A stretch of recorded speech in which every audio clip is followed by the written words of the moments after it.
أرواح حبيبتي، توحشتكم بزاف بزاف.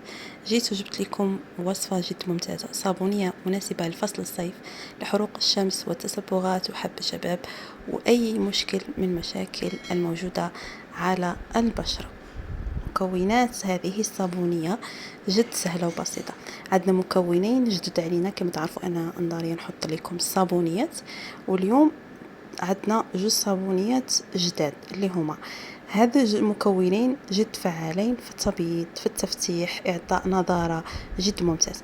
أول صابونية عندنا هي صابونية البابايا. صابونة البابايا جد ممتازة للبشرة، تفتيح، تعطيك ترطيب، غنية بفيتامين أو. عندنا صابون جليسوليد، صابون دوف، هادو 3 صوابي. نجو مكونين أخرين، عندنا زيت الجليسيرين وماء الورد. عندنا صابون بلدي ومايزينا نضيفوهم في الاخر. هنا البنات ضفت الكركم كما تعرفوا جد ممتاز في الصابونيات وانا نبغيه بزاف بزاف، عطاتني هذا اللون الرائع الجميل. ضفت عليه زيت الجليسيرين وضفت عليه كوبين من ماء الورد وحركتهم.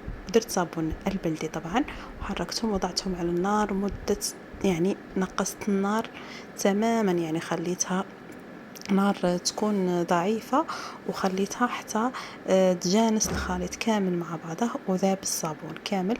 ومن بعد راكم تشوفوا ضفت الصابون البلدي وضفت مايزينا وخلطت بالبلندر، يعني بالميكسور، خلطت مليح المكونات وتحصلت على الصابونيه نتاعي اللي جد ممتازه. اذا الصابونيه هي طريقه الاستعمال تاعها سهله وبسيطه، دائما نستعملوها كي ندخل الحمام للدوش، ونستعملها كذلك في الوجه يوميا.